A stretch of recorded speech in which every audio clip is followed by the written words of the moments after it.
Buenas tardes chicos, ¿qué tal? ¿Cómo están? Vamos a iniciar entonces con la segunda clase del repaso teórico de endocrinología. Ok. Como ustedes saben, yo soy el doctor David Livia Cabrera y soy médico endocrinólogo. En la primera sesión que tuvimos, vimos acerca de lo que es los tres temas que más usualmente van a ver ustedes en su práctica diaria y que también son los que más preguntan en los exámenes, que son diabetes, problemas de nutrición, dislipidemias y obesidad, y finalmente la parte tiroidea. Quedaron pendientes las preguntas sobre esos temas, yo he anotado algunas de ellas y el día de hoy vamos a responder esas y las preguntas que salgan de la clase de hoy día. Entonces, vamos a iniciar con la parte de patología de las glándulas suprarrenales. Acuérdense ustedes que cuando nosotros hablamos de la glándula adrenal es un órgano que, como su nombre lo dice, se encuentra ubicado por encima de los riñones, ¿no? La glándula suprarrenal, si nosotros hacemos un corte, analizamos la anatomía, la histología de la glándula suprarrenal, vamos a encontrar que la glándula suprarrenal va a estar conformada básicamente por dos partes, como ustedes ven. La parte más externa va a ser la corteza adrenal, y la parte interna va a ser la médula suprarrenal, ¿no? Además de eso, la glándula suprarrenal tiene una cápsula que la cubre, que la protege, pero básicamente las células que se van a encargar de la producción de hormonas son las que se encuentran en la corteza y en la médula suprarrenal.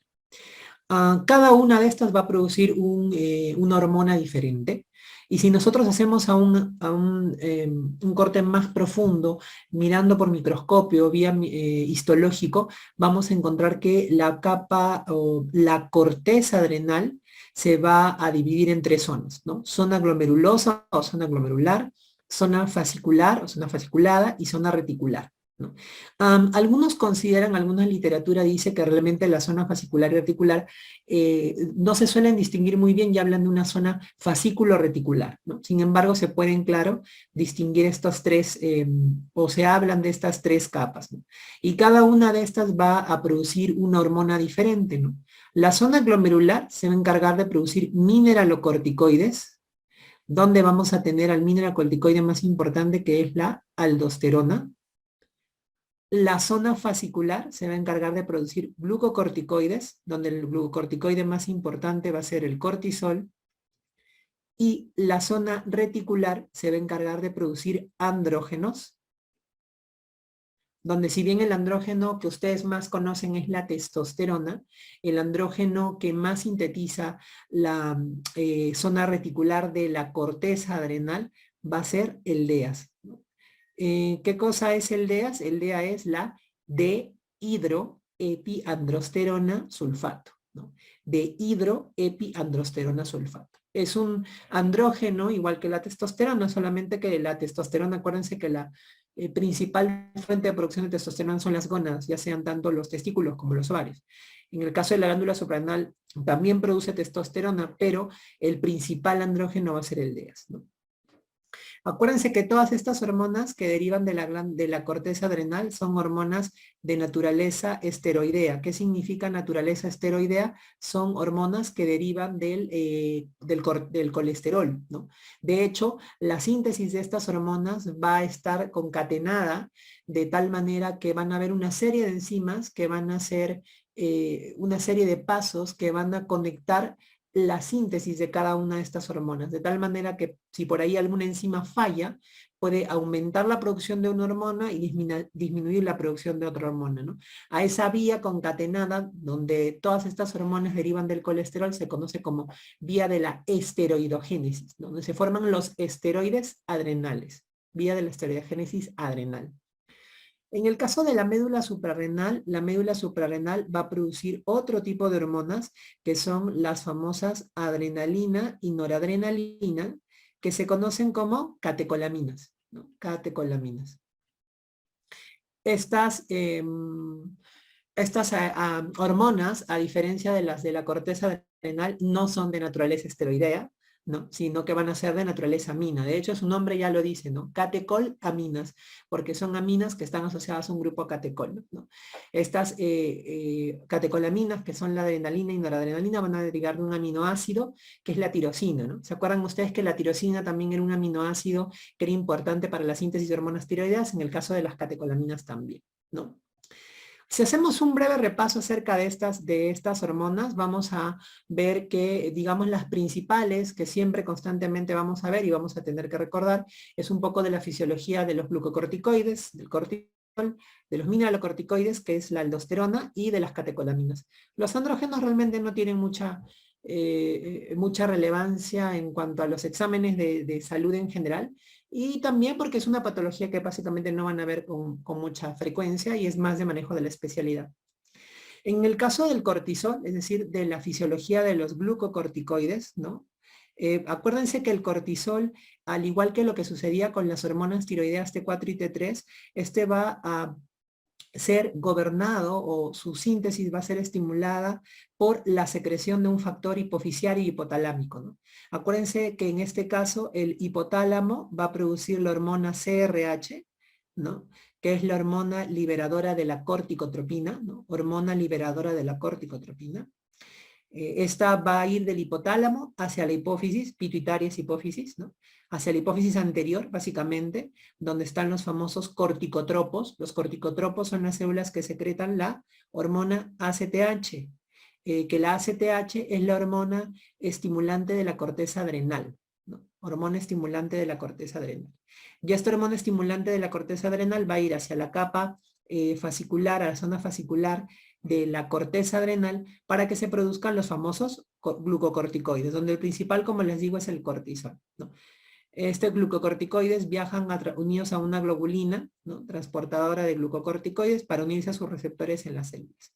Y acuérdense que lo mismo que sucede en la parte adrenal, en la parte, perdón, tiroidea, cuando hay suficiente cantidad de glucocorticoides, o sea, cuando hay un incremento en los niveles, en la secreción del cortisol, por un feedback negativo, estos inhiben la secreción de CRH y de ACTH, de tal manera que se autorregula este eje, que es el eje hipotálamo, hipófisis y adrenal. Acuérdense ustedes que el cortisol se conoce como la hormona del estrés porque uno de los principales estímulos para la secreción del cortisol va a ser la presencia o las situaciones de estrés, ¿no? Entonces, eso se conoce como uno de los principales estímulos para la secreción de esta hormona que es el cortisol, que es el representante de los glucocorticoides, ¿no? ¿Cuáles son los efectos que tienen los glucocorticoides en nuestro cuerpo? Vean ustedes, incrementan la gluconeogénesis. Acuérdense que gluconeogénesis es formación de novo de glucosa. Acuérdense, se rompen grasas, se rompen proteínas, se utilizan aminoácidos para a partir de ellos obtener glucosa. De tal manera que este cortisol vendría a ser una hormona que produce incremento en los niveles de glucosa en la sangre, ¿no? A diferencia de lo que sucedía, por ejemplo, con la insulina, ¿no? Van a producir también un incremento en la lipólisis, en la lisis, en la ruptura de los lípidos, básicamente de los triglicéridos, rompen los triglicéridos, ¿no?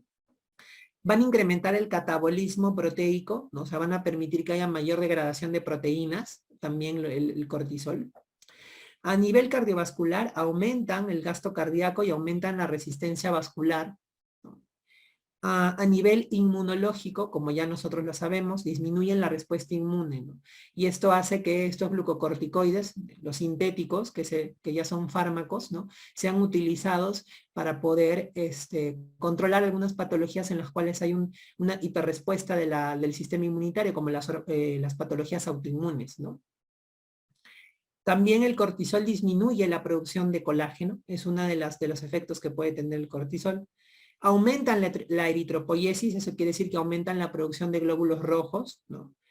Aumentan la resorción ósea. Resorción ósea es que el hueso se empieza a roer para poder sacar calcio del hueso, de tal manera que el cortisol lo que hace es precisamente incrementar este proceso.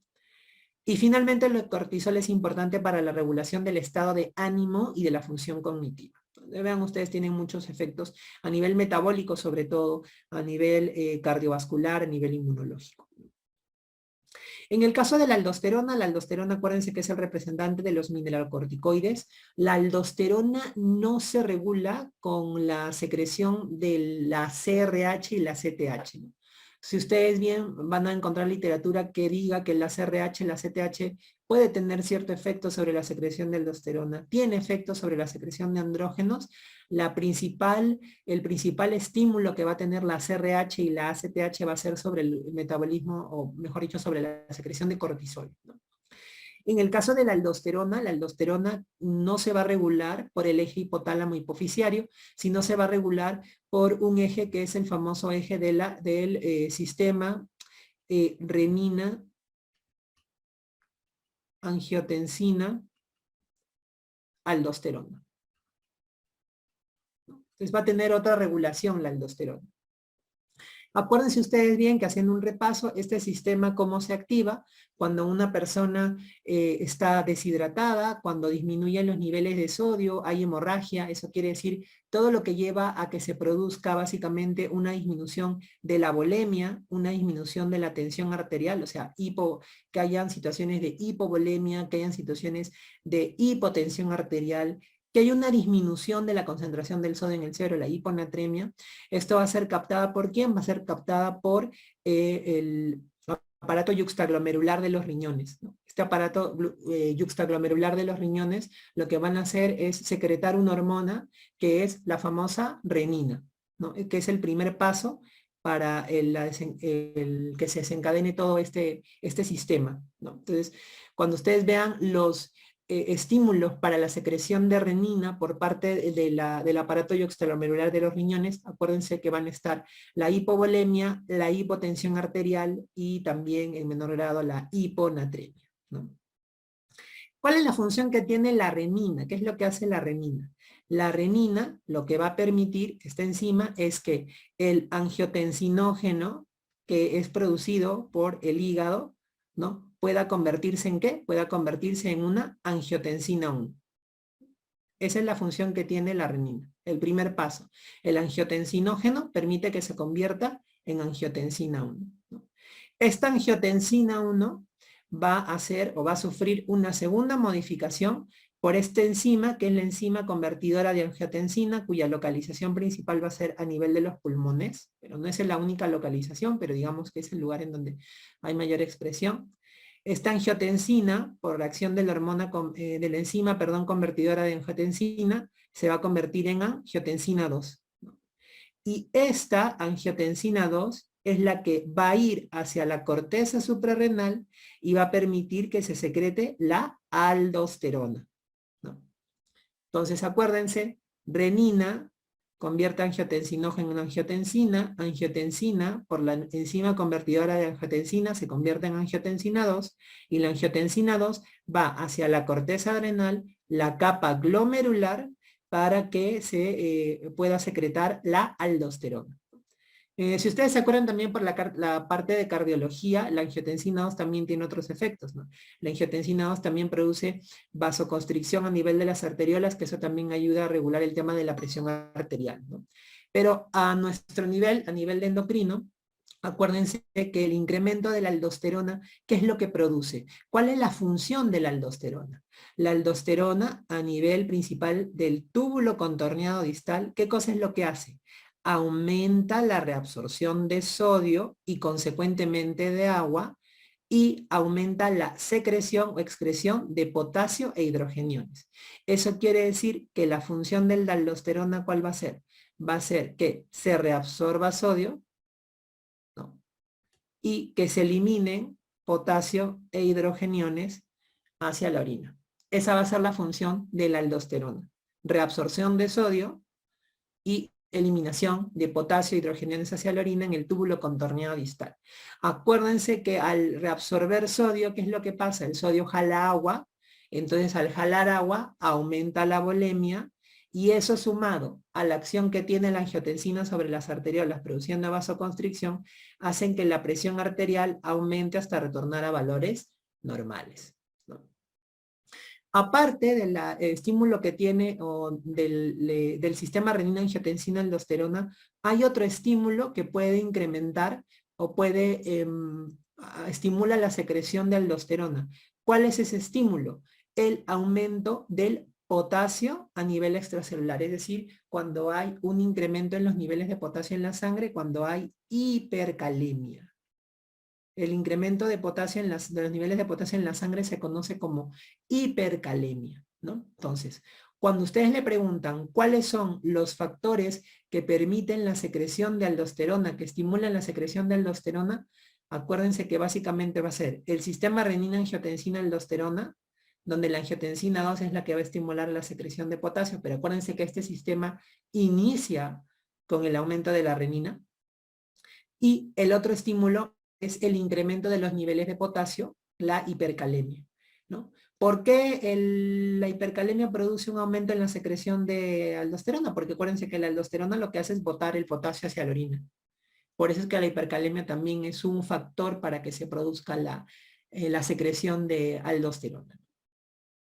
Y finalmente el último grupo hormonal son las catecolaminas. Las catecolaminas, que son la noradrenalina y adrenalina, van a tener efectos que van a depender de los receptores en los cuales van a actuar, ¿no? Vamos a tener receptores alfa, receptores beta, y en cada uno de ellos vamos a tener distintos tipos, ¿no? Por ejemplo, vean ustedes, cuando las catecolaminas actúan en el receptor alfa 1, vamos a tener que se produce una vasoconstricción y contracción del músculo liso, ¿no? Van a tener un efecto entonces a nivel de lo que es la musculatura. Y a nivel metabólico aumentan la glucogenólisis y la gluconeogénesis, es decir, aumentan la ruptura, lisis es ruptura, ruptura del glucógeno, y producen que haya un incremento en la síntesis de glucosa, génesis, neogénesis, nueva síntesis de glucógeno, de glucosa, a partir de otros compuestos, ¿no?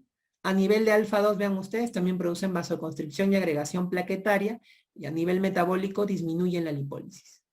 Vean ustedes, en contraposición de lo que produce con sus efectos que tienen sobre los receptores alfa, en los receptores beta, vean ustedes, beta 1 produce aumento de frecuencia cardíaca, aumento en la fuerza de contracción e incrementan la lipólisis. Tienen un efecto contrario a lo que sucede en el alfa 2, ¿no? A nivel beta 2 tienen efectos contrarios a lo que sucede en el alfa 1, hay vasodilatación y relajación del músculo liso, ¿no? Lo contrario a lo que sucede en el alfa 1. Y finalmente el beta 3 tiene una función metabólica donde hay un incremento en la lipólisis. Básicamente los efectos de las catecolaminas son a nivel cardiovascular, sobre todo es donde se ven los mayores efectos, y también a nivel metabólico. Entonces vamos a iniciar ahora sí con la patología. Tenemos el síndrome de Cushing. Cuando ustedes les mencionan acerca del síndrome de Cushing, el síndrome de Cushing es la clínica, los síntomas, los signos que se deben a una exposición prolongada a un exceso de cortisol. Exposición prolongada a un exceso de cortisol. Y no solo de cortisol, sino de cualquiera de los glucocorticoides. A veces corticoides sintéticos también puede ser, ¿no? ¿Cuál es la etiología del síndrome de Cushing? El síndrome de Cushing puede ser clasificado, de acuerdo a su etiología, en un Cushing exógeno y en un Cushing endógeno. El Cushing exógeno, ¿a qué hace referencia? El Cushing exógeno hace referencia a todos aquellos pacientes que están consumiendo de manera crónica glucocorticoides, ¿no? Por ejemplo, hay patologías en las cuales amerita el tratamiento con glucocorticoides por largo tiempo, como por ejemplo patologías autoinmunes, algunos pacientes que reciben glucocorticoides como parte de sus esquemas de quimioterapia. Entonces ustedes vean que en este caso estos pacientes que están recibiendo glucocorticoides de forma crónica por altas dosis, ¿qué es lo que sucede? Hay una exposición prolongada a este cortisol y eso hace que el paciente pues empiece a tener los efectos de ese exceso de cortisol. De hecho, el Cushing exógeno es el Cushing o la forma de Cushing más frecuente que vamos a encontrar, ¿no? La causa más frecuente de Cushing, el Cushing exógeno. Pacientes que están tomando glucocorticoides por X motivos, ¿no? Incluso a veces hasta de forma no prescrita, ¿no? Hay pacientes que abusan de los glucocorticoides. Como tienen tienen un perfil antiinflamatorio, a veces se abusa del consumo de glucocorticoides y se genera un Cushing exógeno. La otra opción es los pacientes que tienen un Cushing endógeno. En el caso del Cushing endógeno no es porque el paciente esté consumiendo glucocorticoides, sino que hay algo dentro del organismo que está haciendo que se fabrique mucho cortisol, ¿no? Entonces, en este caso, ustedes van a tener tres opciones o tres posibles orígenes para ese exceso de producción de cortisol. Uno de ellos es el Cushing endógeno hipofisiario, ¿no? Que esto lo marco aquí con el Fénix porque mucho preguntan acerca de este Cushing endógeno hipofisiario. Este Cushing endógeno hipofisiario básicamente se debe a ¿qué? Se debe a un tumor, obviamente hipofisiario, que produce ¿qué cosa? Que produce ACTH. Acuérdense ustedes que habíamos visto en la lámina pasada, la ACTH estimula la secreción de cortisol. Entonces, este tumor hipofisiario lo que hace es produce mucha ACTH, la ACTH estimula la corteza adrenal a producir mucho cortisol y ahí es donde viene el exceso desmedido del cortisol. Este tipo de síndrome de Cushing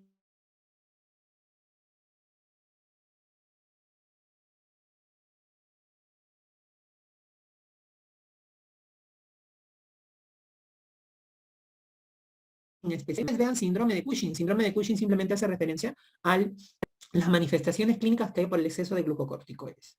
Pero si ustedes ven el nombre, el término enfermedad de Cushing, la enfermedad de Cushing ya es específico para hablar de un Cushing de origen hipofisiario en el cual hay un tumor en la hipófisis que produce mucha ACTH. O sea, hay que hacer la diferencia ahí entre enfermedad de Cushing y síndrome de Cushing. La otra posibilidad es que sea un Cushing endógeno de origen adrenal. ¿Esto qué quiere decir? Que hay un tumor o hay una hiperplasia, o sea, un incremento en el crecimiento de ¿qué? De la corteza adrenal, básicamente ¿en dónde? En la zona fascicular, donde se producen los glucocorticoides, ¿no? Hay un tumor que depende de esa capa, o hay una hiperplasia de esa capa, que lo que produce es que haya un exceso en la producción de cortisol. Y finalmente tenemos el Cushing endógeno ectópico. Cuando hacemos referencia a un Cushing endógeno ectópico, estamos hablando básicamente de un síndrome paraneoplásico. Son tumores que producen o que van a tener dentro de sus manifestaciones clínicas al síndrome de Cushing como un síndrome paraneoplásico. ¿Cuáles son estos tumores? El más frecuente usualmente, ¿cuál es? Es el carcinoma pulmonar de células pequeñas. En este caso, ¿por qué es que se produce el Cushing? Porque este carcinoma pulmonar de células pequeñas va a producir CRH o ACTH. Lo más frecuente es que produzca CRH, ¿no? Acuérdense que la CRH es el factor hipotalámico que estimulaba a la secreción hipofisiaria de ACTH y la ACTH finalmente es la que estimula la corteza adrenal. Entonces, en este caso, estas células presentes en el carcinoma pulmonar de células pequeñas producen CRH, entonces la CRH estimula aquella secreción de ACTH hipofisiaria y la ACTH estimula la secreción de cortisol por la corteza adrenal. De este Cushing endógeno, ¿cuál es el más frecuente? Obviamente el más frecuente va a ser el Cushing hipofisiario, que es la famosa enfermedad de Cushing.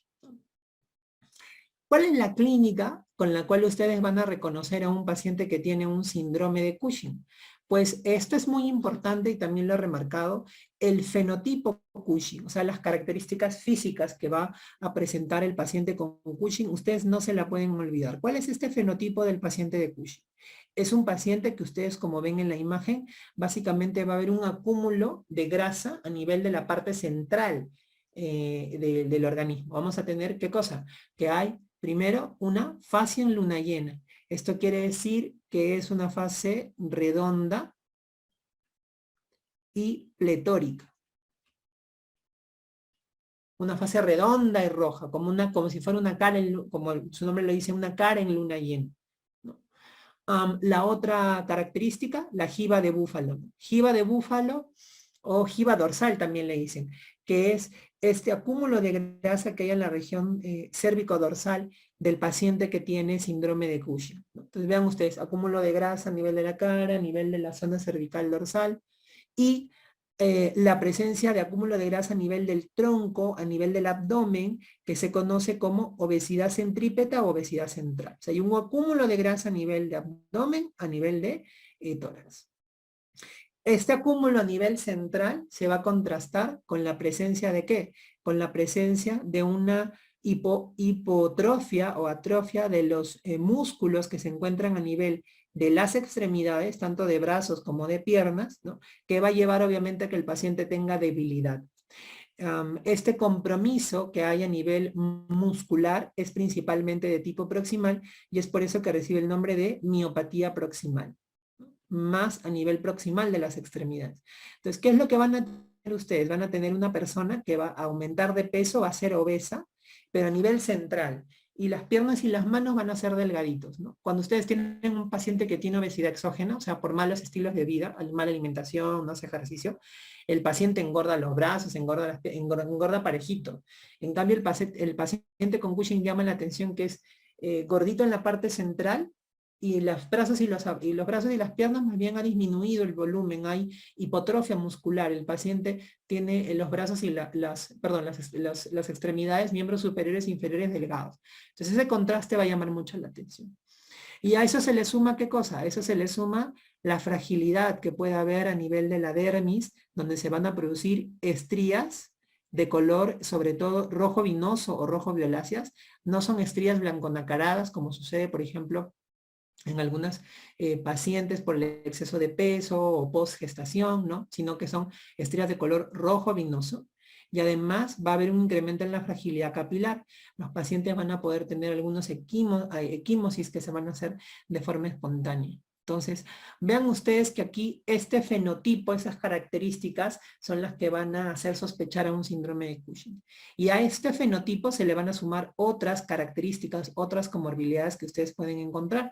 Por ejemplo, vamos a encontrar hipertensión arterial, vamos a poder encontrar también alteraciones a nivel de lo que es el metabolismo de la glucosa, valga decir, puede haber diabetes, puede haber prediabetes, intolerancia a la glucosa. Vamos a ver que estos pacientes también tienen riesgo de ¿qué? Tienen riesgo de osteoporosis.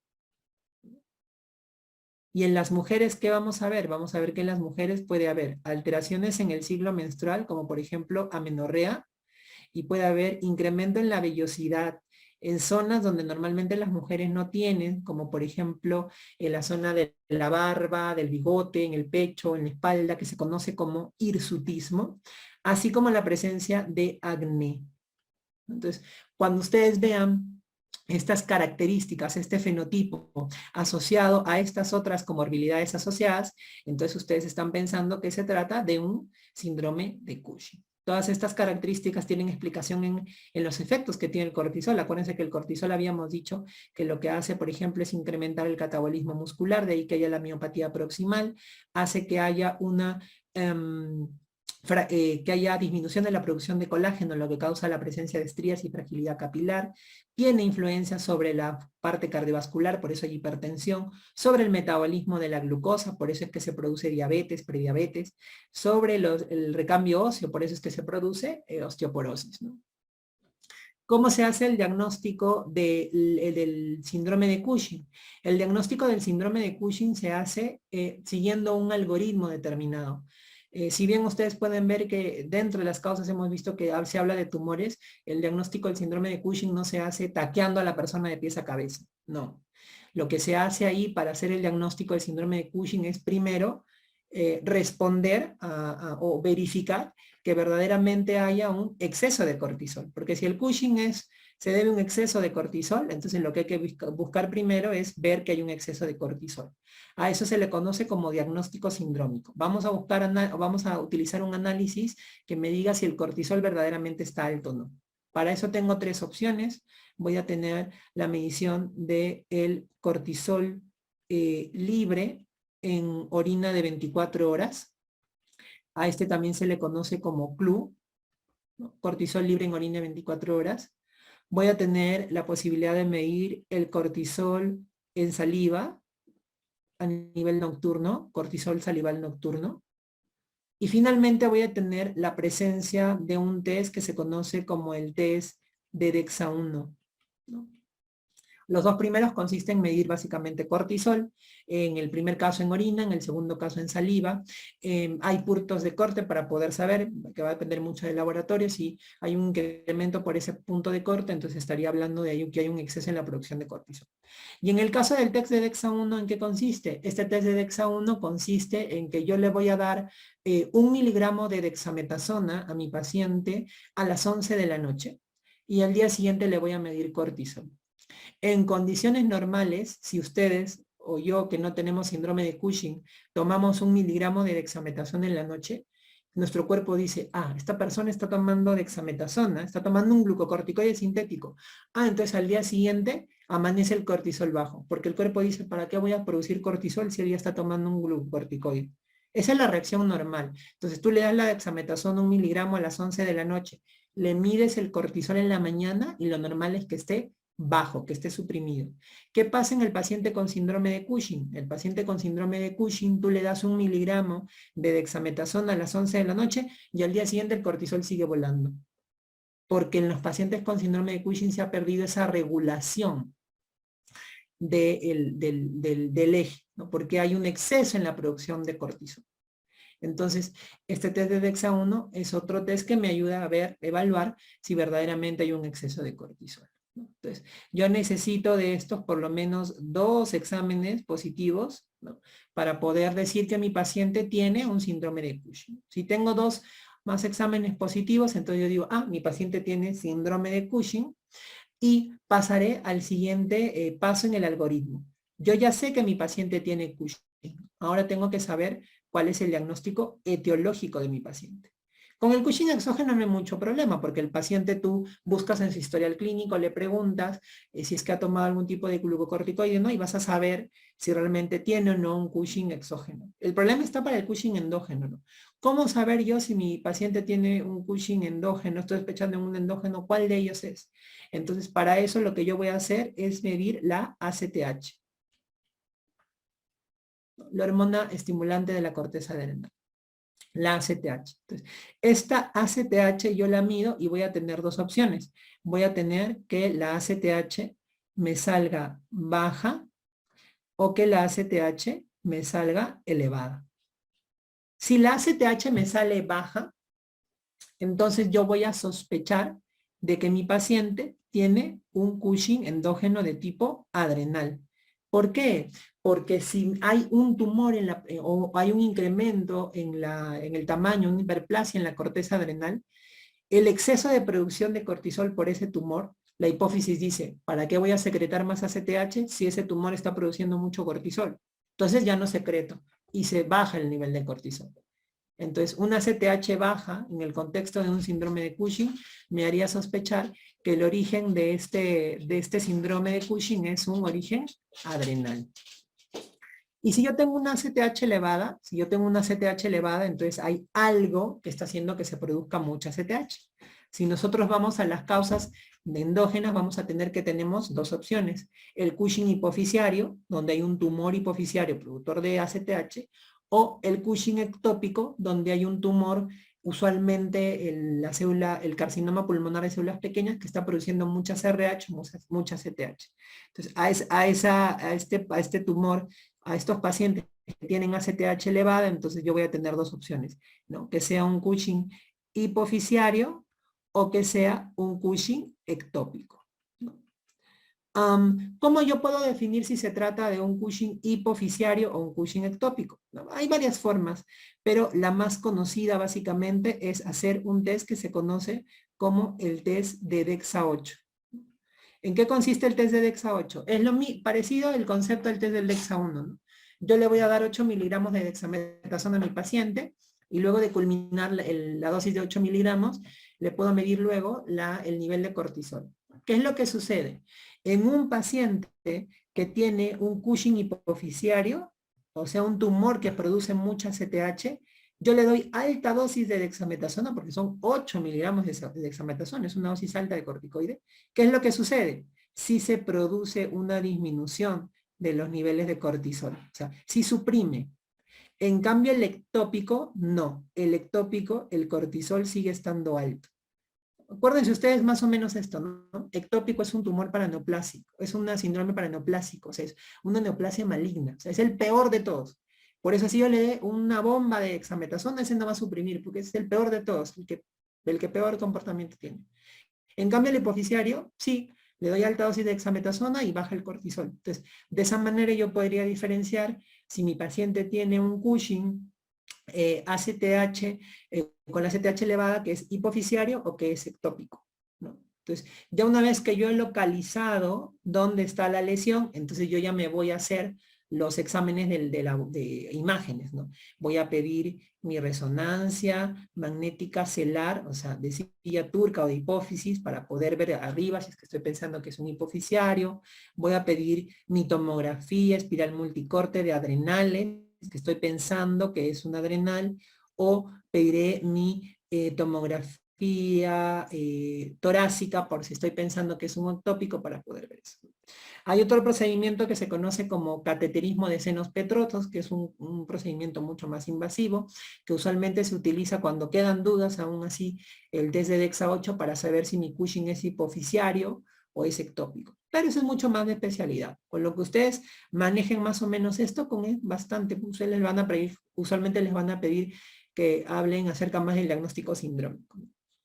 ¿Cómo es el tratamiento? El tratamiento pues obviamente va a depender de la causa. Generalmente en el caso exógeno lo que tengo que hacer es un retiro gradual del corticoide, obviamente sopesando con el médico que prescribió el glucocorticoide si se puede ir retirando o reemplazando. Acuérdense que el paciente que ha recibido glucocorticoide de manera crónica se tiene que retirar poco a poco el glucocorticoide, porque si ustedes lo retiran de forma brusca, pues pueden producir una insuficiencia adrenal, ¿no? Porque el cuerpo ya se acostumbra a que tú le des glucocorticoides, la glándula suprarrenal está dormida, no produce mucho cortisol, entonces si tú le retiras de golpe, se desencadena una crisis adrenal.